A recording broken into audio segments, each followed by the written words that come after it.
We're live from New Delhi. You're watching DD India News, India's Voice of the World. I'm Lipakshi Khurana. Coming up in the next hour. India's External Affairs Minister Dr. S. Jaishankar on a visit to United Kingdom says India has leadership, vision and good governance. Stage is set in San Francisco for the APEC Summit that President Joe Biden will host this week. India's Commerce Minister Piyush Goyal to take part in this event. 5 U.S. Special Operation troops killed when their helicopter crashes into Mediterranean Sea during a training mission. 18th edition of the Dubai Air Show titled The Future of the Aerospace Industry set to take place today. Indian Air Force contingent consisting of light combat aircraft Tejas and advanced light helicopter Dhruv to take part in this air show. India's middle order thrilled spectators at Bengaluru against the Netherlands. Shreyas Iyer and KL Rahul hit centuries.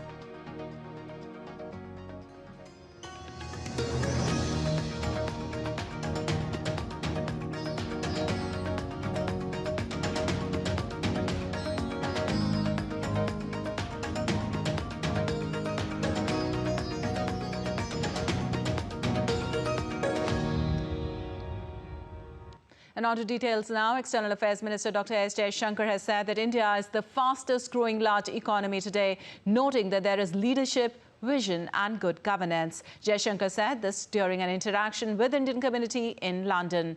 The minister also praised the contributions of the community in raising India's profile around the world. The minister, who is on a 5-day visit to the UK, celebrated Diwali by offering prayers at the Babs Sri Swaminarayan Mandir in London on Sunday. So, I want to assure you, things are going very well at home.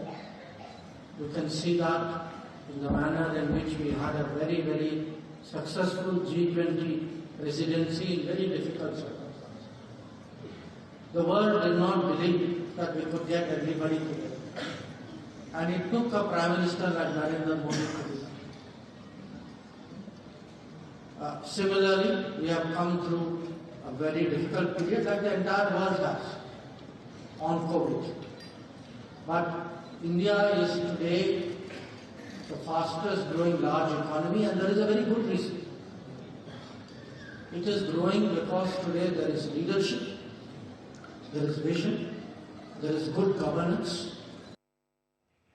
Also during his visit to the UK, Dr. S. Jaishankar met Prime Minister Rishi Sunak in London on Sunday and conveyed the best wishes of Indian Prime Minister Narendra Modi on Diwali. Jaishankar is in the United Kingdom on an official trip to review various aspects of bilateral ties and to hold meetings with his counterpart, UK Foreign Secretary James Cleverly, and several other dignitaries.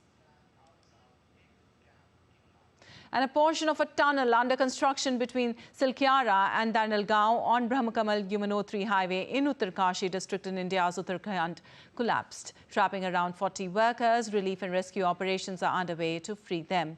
The incident took place around 4 a.m. local time on Sunday when a 150-meter-long portion of the 4.5-kilometer-long tunnel collapsed. Oxygen is being pumped into the tunnel through a water pipe to ensure the workers' safety. And India's capital city of New Delhi is all set to host the biggest ever international trade fair at the newly redeveloped Pragati Maidan complex. Thousands of participants from several countries are likely to visit Delhi for the mega event. DD India correspondent Devyendra Mundal reports. After the successful completion of the G20 summit in September this year, Delhi is once again gearing up to host another mega event at the newly redeveloped Pragati Maidan complex.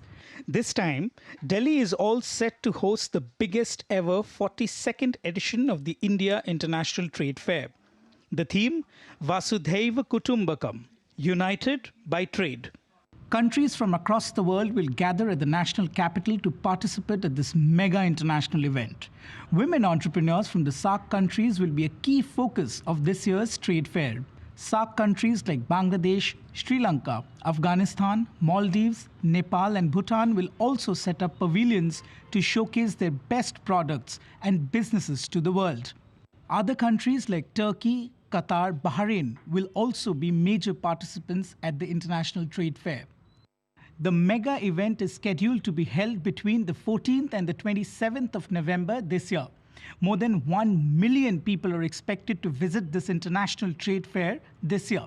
Spread over 1 lakh square meters, the 14 halls of the swanky Pragati Maidan complex will showcase businesses and innovations from across the world. At home, states like Bihar, Jharkhand and Kerala will be the partner states for this edition of the International Trade Fair, while states like Uttar Pradesh, Delhi, Jammu and Kashmir and Maharashtra will be the focus states. Not only this, visitors and participants will also have an experience of cuisines from across 30 states of India at the mega open food zone at the trade fair. This mega 13-day event in the national capital has already started creating a buzz amongst the business communities from across the world. And the event will further enhance India's image at the world stage. Dibyendu Mondal's report for DD India. And the 18th edition of the Dubai Air Show, titled The Future of the Aerospace Industry, is set to take place on November 13th at Dubai World Central. The event, which is the largest to date, will host over 1,400 exhibitors from 95 countries. The event will feature over 180 commercial aircraft, including Airbus E320 P2F, A400M, Atlas CMK-1, H225 and C295. The event will also feature the latest electrical vertical takeoff and landing aircraft, drones and UAVs. The event will also feature the UAE Space Agency's latest initiatives and advancements in sustainable aviation fuel and cleaner aviation technology.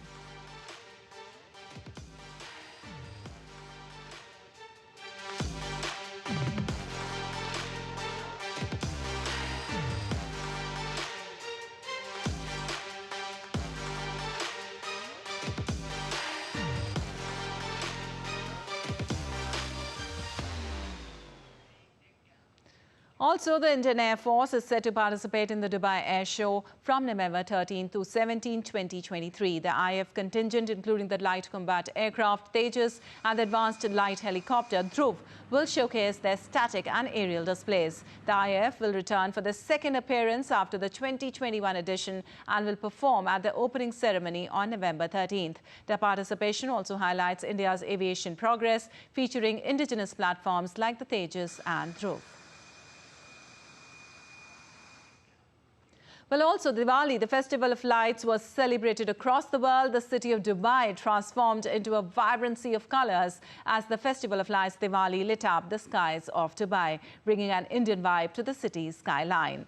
The air was filled with excitement as the night sky became a canvas for dazzling fireworks, adding an extra layer of magic to the celebrations. Families gathered at parks and public places, and also an intricate pattern developed against the backdrop of the city's iconic structures. The crackling of fireworks intertwined with the beats of traditional drums, creating a symphony that echoed the unity of diverse cultures coming together. Well, in India, the Festival of Lights Diwali was celebrated across with traditional fervour and gaiety. The festival, which marks the victory of good over evil, was celebrated by lighting up houses, temples and other public places. People also worshipped goddess Lakshmi on the occasion.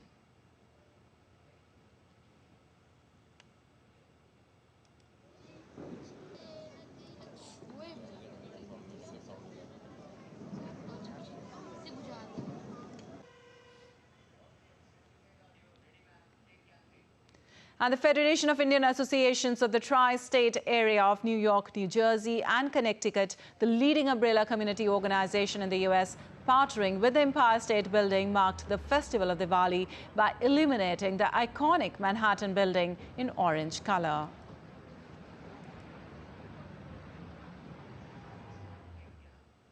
And Kali Puja or Shama Puja, the second largest festival after Durga Puja of the Bengali Hindu community, was celebrated across Bangladesh on Sunday. In this festival, members of Hindu community light earthen lamps at their houses, temples and crematoriums in memory of the departed elderly people.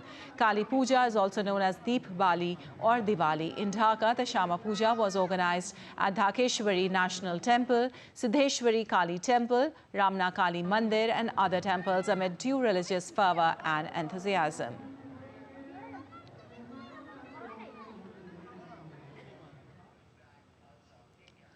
Well, back home, a thick layer of smog engulfed the capital of India, Delhi, after people burst crackers on Diwali night, leading to heavy pollution all across the city. The city is already battling with its deteriorating air quality because of farm fires in surrounding region. The visibility also reduced to few meters. The city's air quality is in poor category, with AQI standing at 248 on Monday morning. It is now very likely that the city will once again witness a rise in pollution levels, making it difficult for the people inside the city to breathe.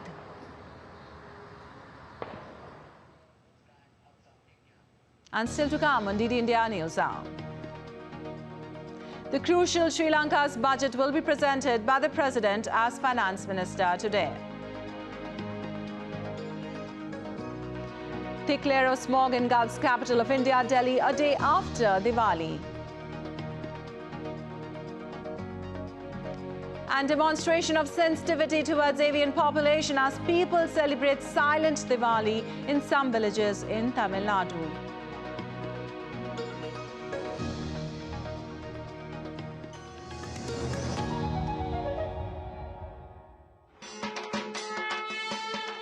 Shagato to West Bengal, India's cultural epicenter.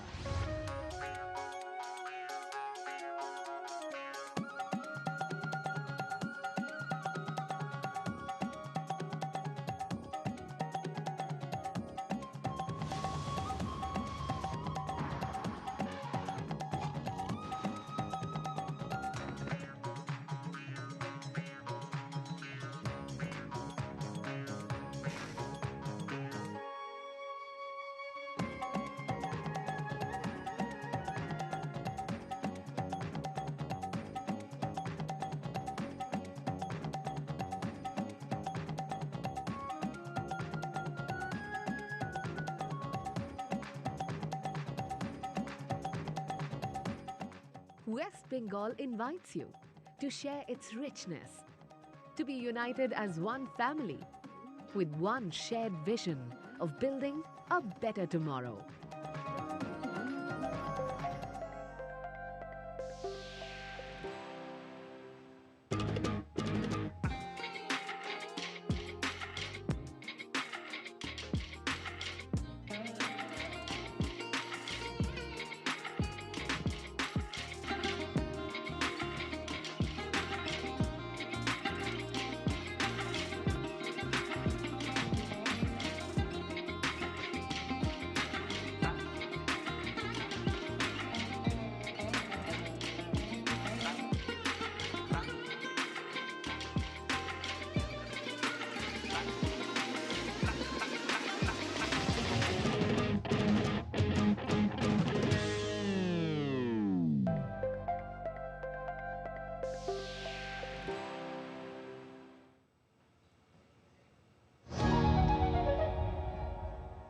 Welcome back. You're watching DD India News. I'm Lepakshi Khurana, and moving on, Sri Lanka's President Ranil Wickremesinghe as Finance Minister will present the budget for 2024 tomorrow. The budget will be crucial for the island nation as the public expectations revolve around reduced taxes, increase in wages and lower prices while keeping the budget deficit under check. The President has said the budget will be full of surprises and a section of the island hope for populist reforms, considering that this is a pre-election budget. At the same time, the State Minister of Finance, Ranjit Balapitiya, has promised higher wages to public servants and relief measures for the poor. The measures under taxes are also being expected to ease.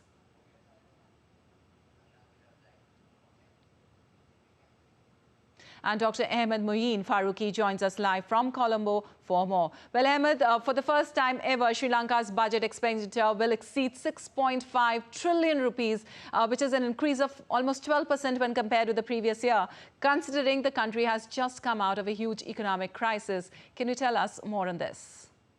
Lepakshi, yes. Primarily speaking, we have to consider the larger picture here that ever since Sri Lanka went through the economic crisis last year, 1.5 years back, there have been difficulties which the island nation has faced. The last year's budget that we had seen had promised several of the non-populist measures to bump up the revenues. And although we are expecting to see an increase in the revenues, but still, we have to keep this in mind that the IMF in their first review that was held in September this year, had expressed, kind of dissatisfaction with regard to lesser than the expected revenues of the government. And that was the reason why there was a delay in finalizing the second tranche of the IMF's extended fund facility. However, it needs to be seen how the government would be planning out the revenues for the next year. Primarily speaking, the taxes have already been hiked last year.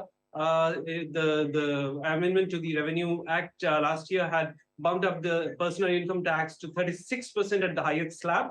At the same time, trying to widen the base. To begin with, the narrow tax base of Sri Lanka has had some difficulties with regard to the tax revenues. However, it needs to be seen how exactly it pans out when the budget is presented today. Vipakshi. Right. Also, Ahmed, considering that this is a pre-election budget, the president has said that the budget will be full of surprises. Also, there are a lot of public expectations which are going on right now. What is expected?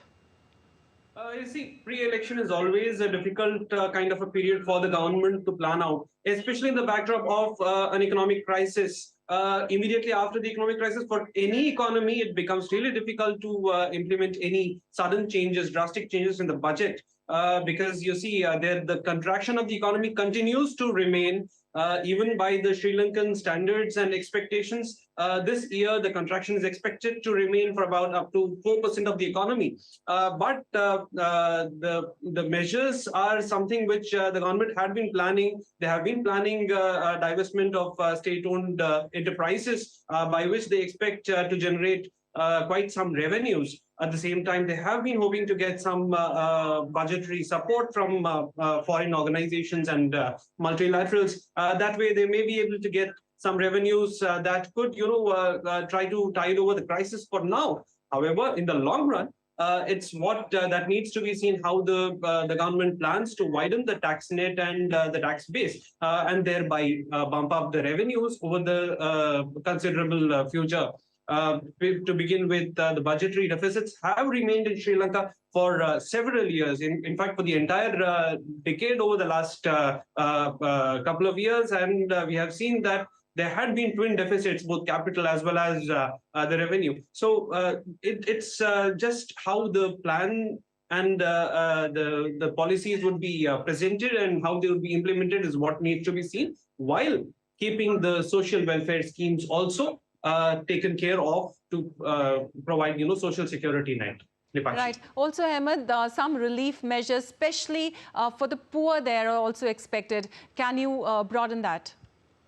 Yes, Lepakshi. As I said, the social security net is something which the government has been concentrating on. There had been a Samurdhi scheme earlier, which now will make way for the Asve Suma scheme. There had been a few concerns with regard to the kind of selection of the beneficiaries. However, the social security net will take care of, transitional poor, extremely poor, and the other beneficiaries also who are medically dependent, including kidney transplant cases also. So there will be some amount of support which will be provided to these families through a direct benefit transfer to the identified accounts. That is also something that we need to be carefully observant about with regard to how it will pan out in this budget and how it will benefit these people. That is something which Sri Lanka will definitely look at, as they have been doing since quite a few years.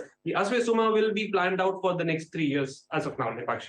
All right, Ahmed, thank you so much for that update on the Sri Lankan budget right now. Thank you. And moving on, we have update from Israel. Amid the ongoing Israel-Hamas conflict, the Israel Defense Forces have said that their troops delivered 300 liters of fuel to the Shifa hospital for urgent medical purposes. A video released by the Israeli military on Sunday showed soldiers moving towards a building while holding gallon containers, saying they had offered fuel to the Shifa hospital in the Gaza Strip. Earlier, the Israeli military said it will help evacuate babies trapped at the Al-Shifa hospital.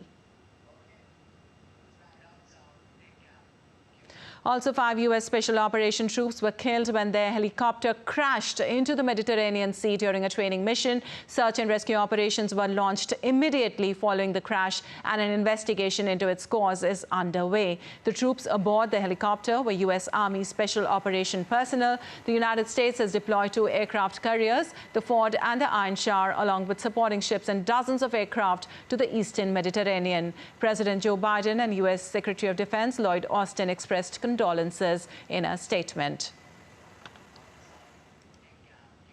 And tens of thousands of people protested across Spain against acting Prime Minister Pedro Sanchez's plan to offer amnesty to Catalan separatists in a bid to win enough support for another term in office. The government secured a deal with Catalan separatist party Junts, which includes passing a contentious law granting amnesty to those convicted over Catalonia's attempt to secede from Spain in 2017.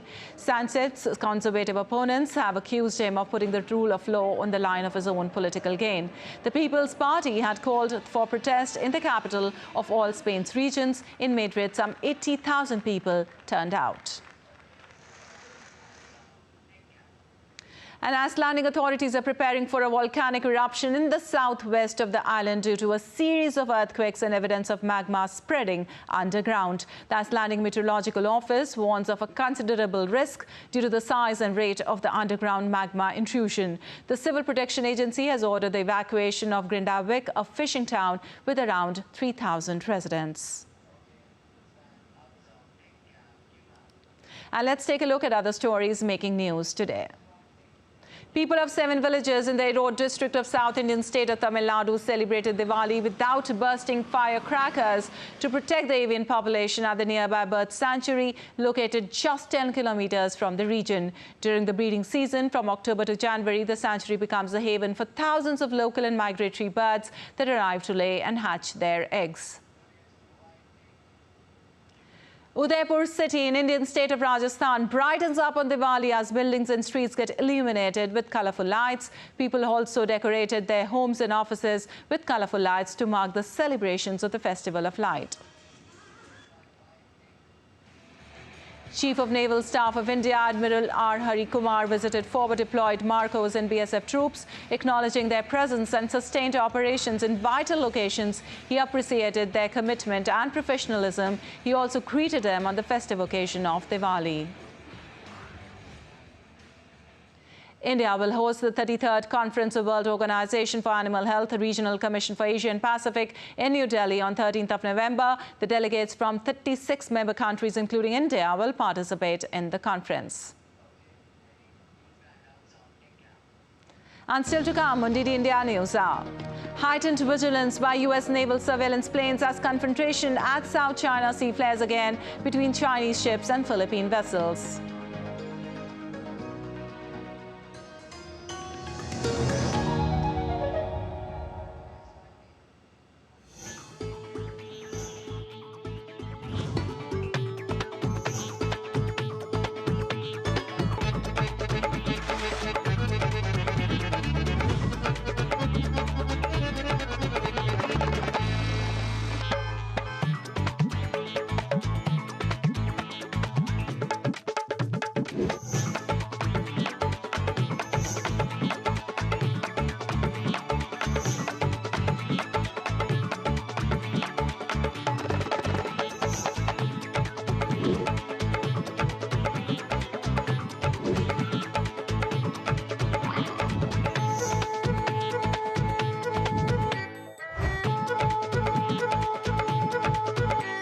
Welcome to Jaipur.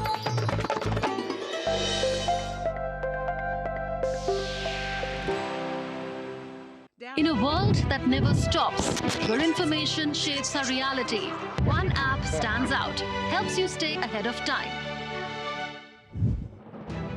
Introducing the DD India app, your gateway to a world of news right at your fingertips. Your most trusted source of news goes global, goes digital. Explore a world of options, top stories, live updates, in-depth analysis, and more. Stay informed wherever you are. Real-time alerts keep you ahead of the curve always. The DD India app, connecting you to the world, one story at a time. Download now and explore the world of knowledge, insights, and authentic information.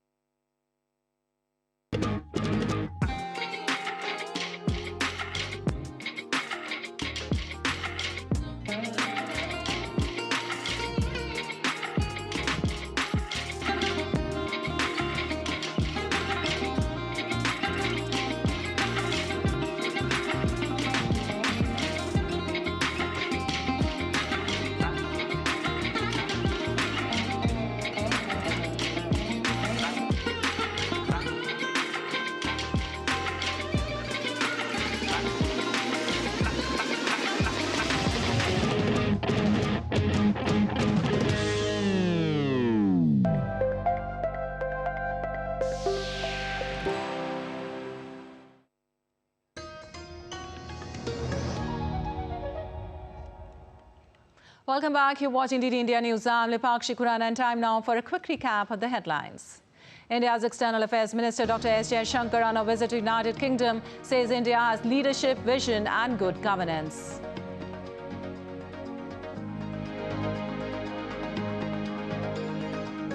Stage is set in San Francisco for the APEC Summit that President Joe Biden will host this week. India's Commerce Minister Piyush Goyal to take part in this event.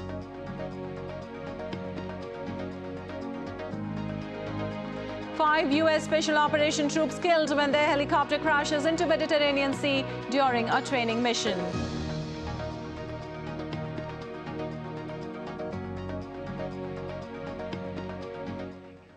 Moving on, the United States conducted airstrikes against 2 Iran-linked sites in eastern Syria in response to attacks against American forces in Syria and in Iraq. The response from U.S. forces marked the 3rd time in recent weeks that they carried out strikes against facilities used by Iranian proxies. In a statement, U.S. Defense Secretary Lloyd Austin said the strikes targeted a training facility near the city of Al-Bukamal and a safe house near the city of Mayadeen. The U.S. military conducted airstrikes against a weapons storage facility and an ammunition storage area in Syria on October 26th and conducted subsequent airstrikes against a weapons storage facility on the 8th of November.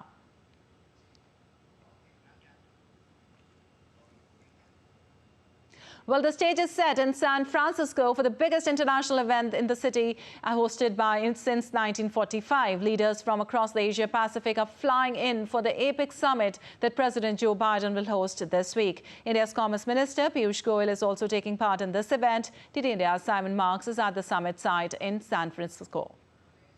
India's Commerce Minister Piyush Goyal will represent Prime Minister Narendra Modi at this year's APEC Summit here in San Francisco, the first APEC Summit to be held on American soil since 2011. The agenda is absolutely vast, and over the course of the last few hours here in San Francisco, fresh pressure has been applied on both President Biden, the host of the summit, and Chinese President Xi Jinping ahead of their meeting face-to-face on the sidelines of this event on Wednesday. It took fully a year for Washington and Beijing to negotiate even the possibility of a face-to-face meeting between the two men. So tense has the bilateral relationship between Washington and Beijing been, especially in the months since the United States shot down that Chinese surveillance balloon flying in American airspace. On Wednesday, it comes at a time, of course, when President Biden will be traveling to this APEC summit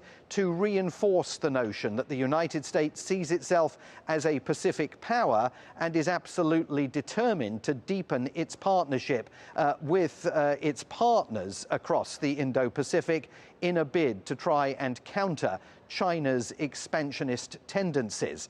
Other issues where there may be difficulties making headway include the crisis underway in the Gaza Strip. There is disagreement among many of the countries attending this APEC summit over precisely who is to blame for the intensifying crisis in the Middle East. Many of APEC's 21 member states want the United States to liberalize its approach to trade, to allow market access access, even perhaps to agree to begin the negotiation of free trade agreements. The Biden administration does not appear to be coming to this summit with that kind of an approach in mind. 78 years ago has San Francisco seen an international gathering like this. The city has cleaned up in the immediate vicinity around the Moscone Center where this summit is being held. Big stakes here, a big event, and of course enormous outcomes banking on it that will come out of this conference for nations throughout the Indo-Pacific. Simon Marks for DD India at the APEC Summit in San Francisco. Well, U.S. Treasury Secretary Janet Yellen met with financial chiefs from Indonesia, Mexico and Australia ahead of the Asia-Pacific Economic Cooperation Leaders meeting in San Francisco. She emphasized a wish for continuous international cooperation. The APEC meeting will take place from November 15 to 17th, and it is scheduled to include a meeting between U.S. Vice President Joe Biden and Chinese President Xi Jinping.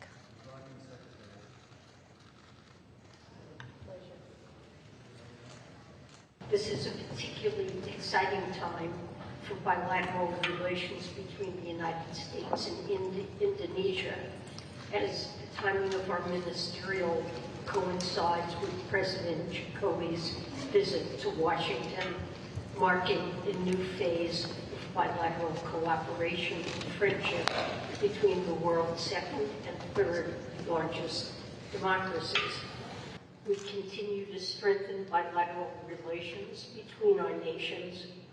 This meeting follows a very successful state visit by Prime Minister Albanese last month, in which he and President Biden helped inaugurate a new era of U.S.-Australia strategic cooperation.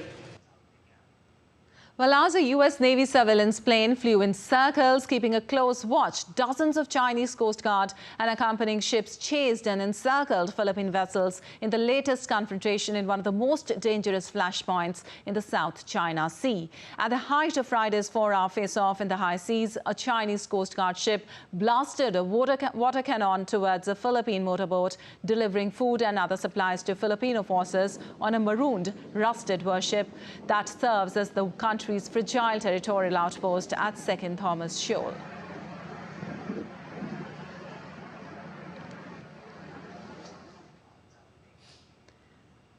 And for more, DD India correspondent Patrick Falk joins us from Singapore. Well, Patrick, this was described as one of the most dangerous encounters amid all the recent confrontations we've seen between the two sides in the South China Sea. Can you tell us more about what actually happened? Yeah, that's right. Well, the Philippine side says it spotted at least 38 Chinese vessels in the vicinity of the 2nd Thomas Shoal, including a Chinese naval fast assault craft. And we're told that the Chinese carried out a series of maneuvers and blockades, essentially trying to hamper a Philippine resupply mission to the BRP Sierra Madre, which, as we've said before, is basically a crumbling old vessel stationed at the 2nd Thomas Shoal, really there to assert the Philippines' sovereignty. And the face-off, according to reports, went on for about 4 hours, at the height of which, as you said, the Chinese side fired a water cannon at a Philippine motorboat.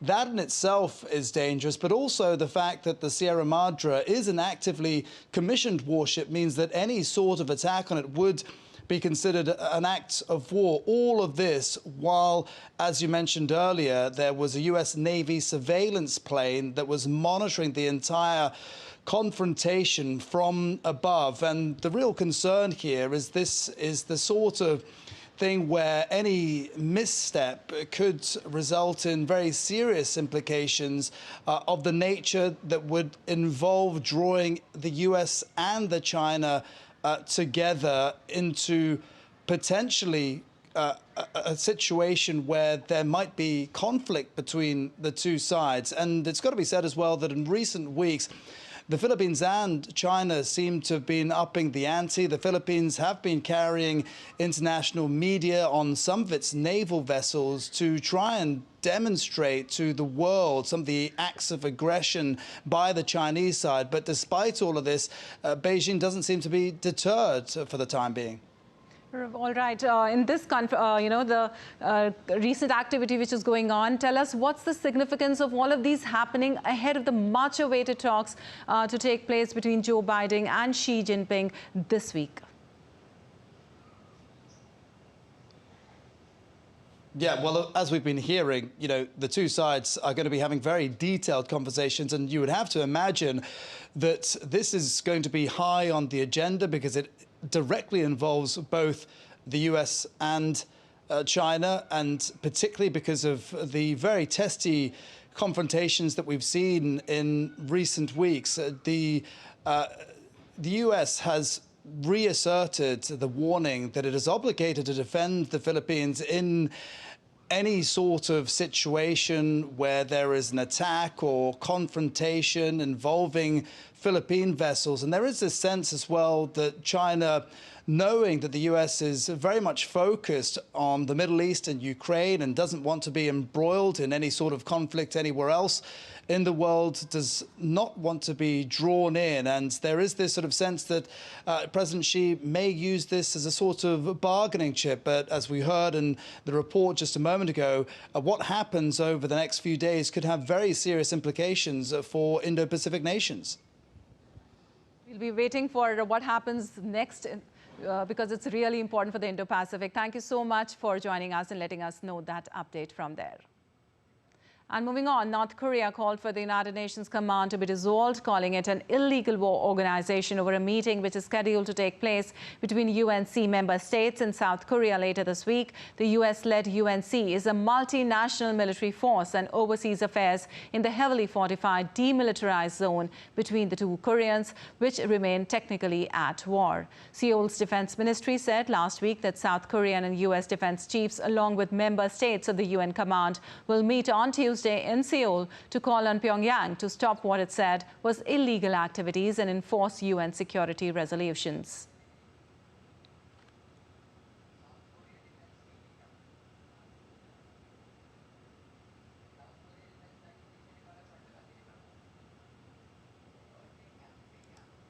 The defense ministers of the United States and South Korea convened for security talks. The agenda included working together to address North Korea's threats, including through executing extended deterrences strategy. The U.S. strategy of using strategic military assets, including nuclear forces, to defend its allies has become more significant as North Korea advances with its missile and nuclear programs. South Korea's defense minister, Shin Wok-sik, and Lloyd Austin attended the annual security consultative meeting to review the alliance's future amidst the Israel-Hamas war and Russia's invasion of Ukraine.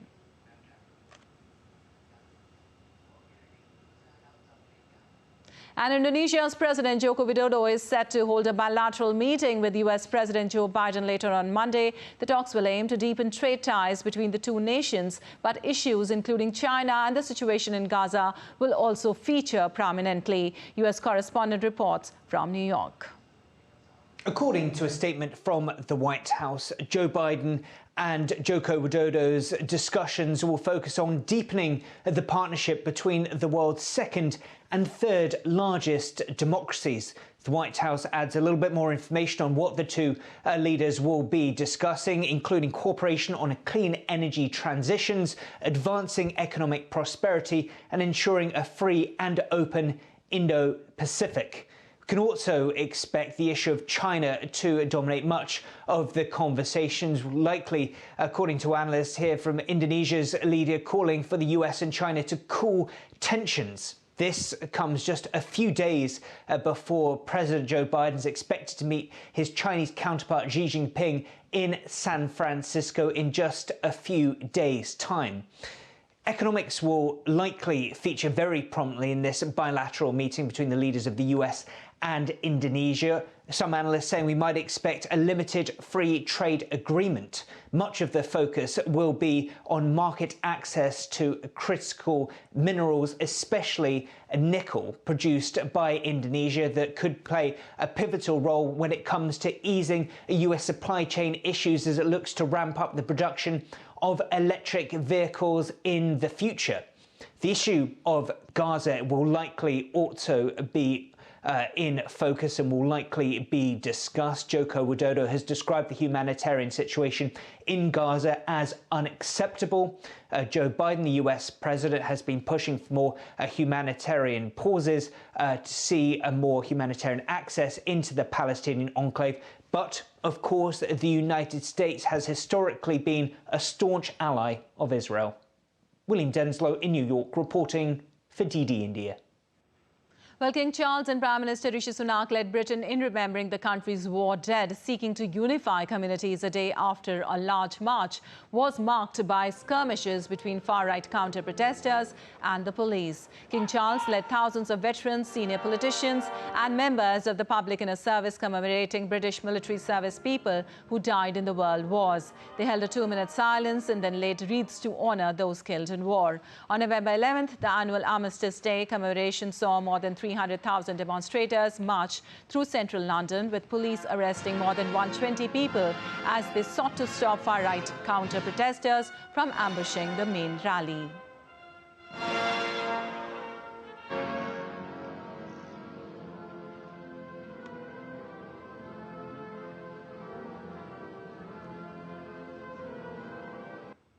And Mount Etna, Italy, erupted, sending lava and ash high above the Mediterranean island of Sicily. According to Italy's ANSA news agency, a large plume of ash stream surged into the sky above Sicily from the southeast crater of Europe's tallest and most active volcano. Despite the volcanic activity in ash fall, it said the nearby Catania airport remained open for the time being.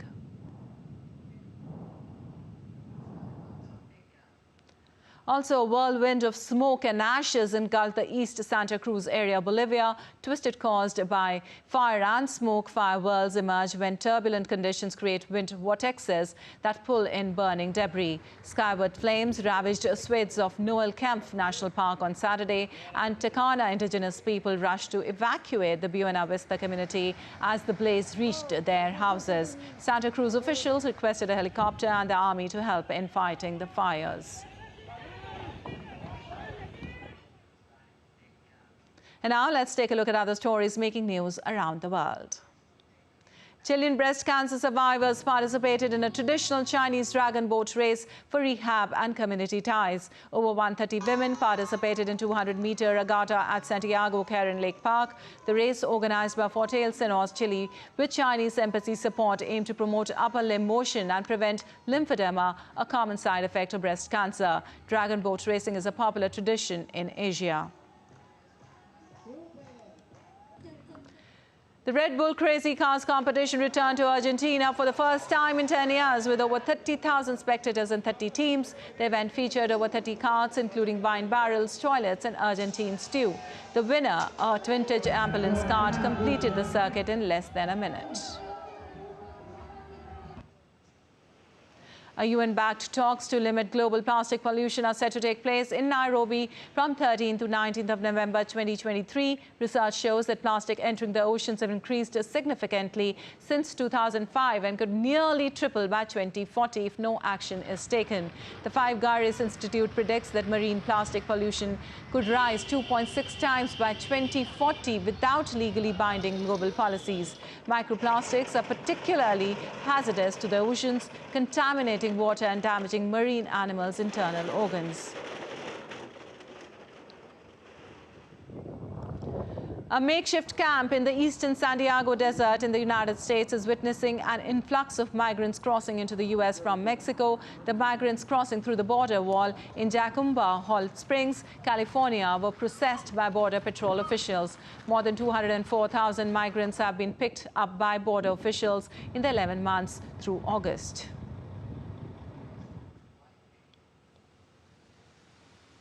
And an albino puma has become the center of attraction at the Thomas Bell Zoo in Nicaragua's Zualgapa in Central America. The almost 4-month-old puma has been named Itze. In Mayan, it means gift from God.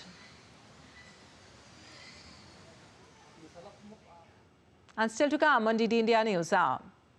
India lights up Bengaluru on Diwali by mammoth victory yesterday against Netherlands in ICC World Cup. Kabaddi witnesses unprecedented growth in Tanzania. We tell you how.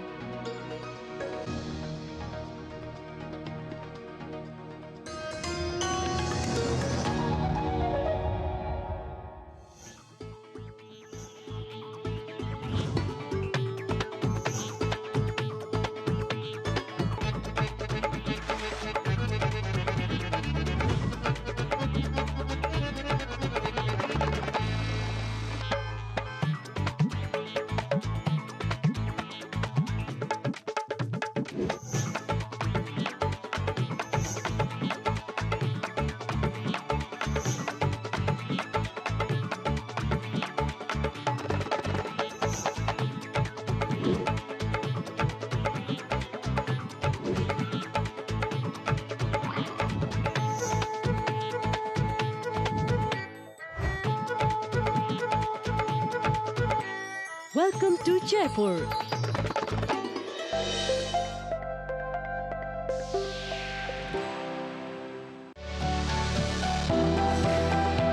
Turning crisis into opportunity, transforming ideas into action, stories of real change, tales of sustainable solution. This series is going to tell stories of such change makers. Watch Change Makers on DD India.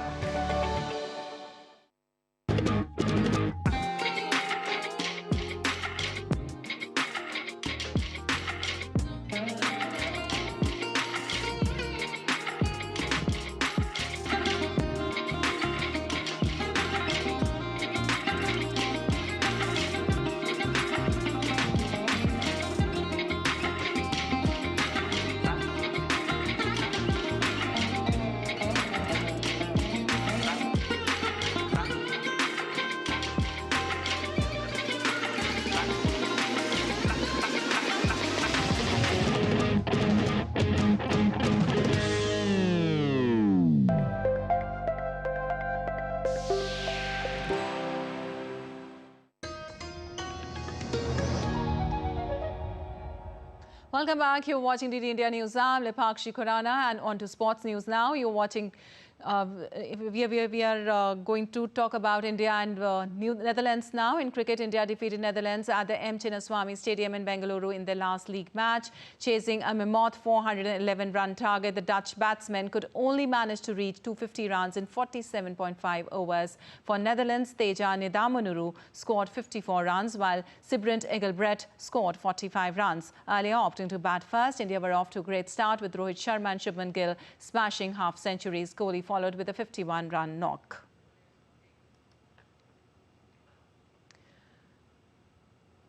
Shreyas Iyer and KL Rahul then stitched a 208-run partnership for the fourth wicket, taking the men in blue to 410 runs for the loss of 4 wickets, which is the highest total in this edition of World Cup. Shreyas Iyer smashed an unbeaten 128, while KL Rahul scored 102.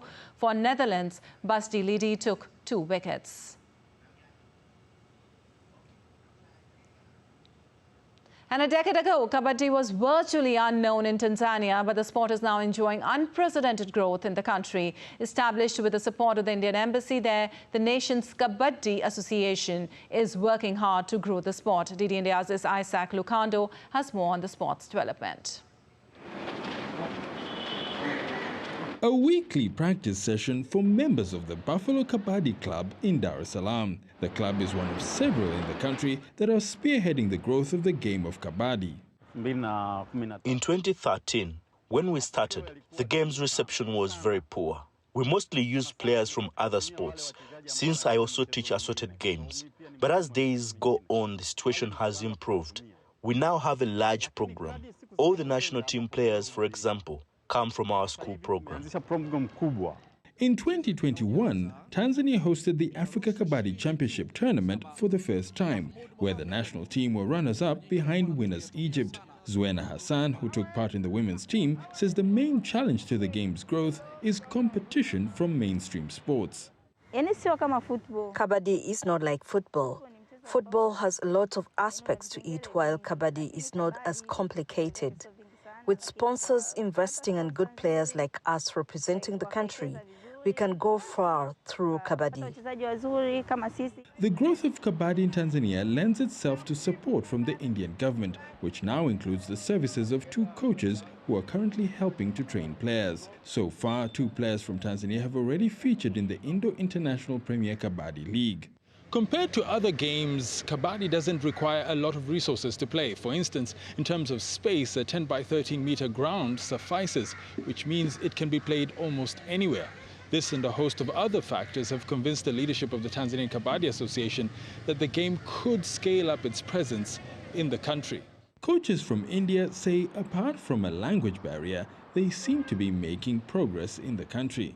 We are going for training for coaches and officials, as well as we are doing training for players also. So in all aspects we are trying to do the work so that in future they can come up as a good team. The Tanzanian Kabaddi Association has lofty dreams of becoming African champions and possibly dominating at the global competition in India next year. But for now, the country's players continue to train, hoping that one day Kabaddi will take a seat among mainstream sports in Tanzania. Isaac Lukando in Dar es Salaam, reporting for DD India. And moving on, climate activist Greta Thunberg was interrupted while speaking at a protest in Amsterdam as a protester told her that he was there for a climate demonstration, not a political view. Tens of thousands of protesters marched demanding immediate action against climate change 10 days before the country holds a general election. Around 70,000 people joined the march, including former EU climate chief Frans Timmermans, who will lead the combined Labour and Green parties at the upcoming election. Organisers said the turnout was the largest ever at a climate protest in the Netherlands.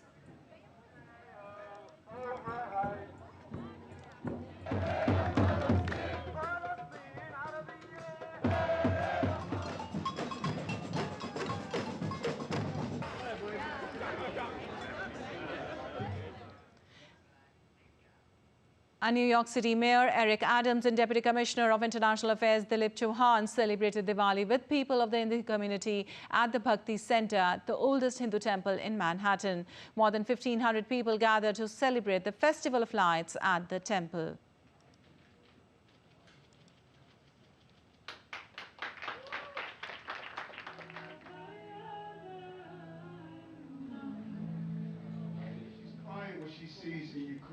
She's crying when she sees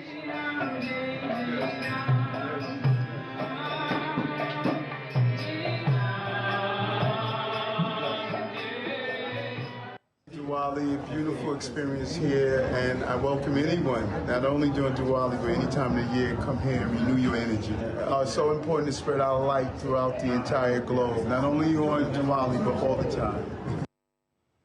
Well, that's all for this edition of DD India News Hour, but let us know your thoughts on the news of the day. You can connect with us on Facebook, X, formerly known as Twitter and Instagram.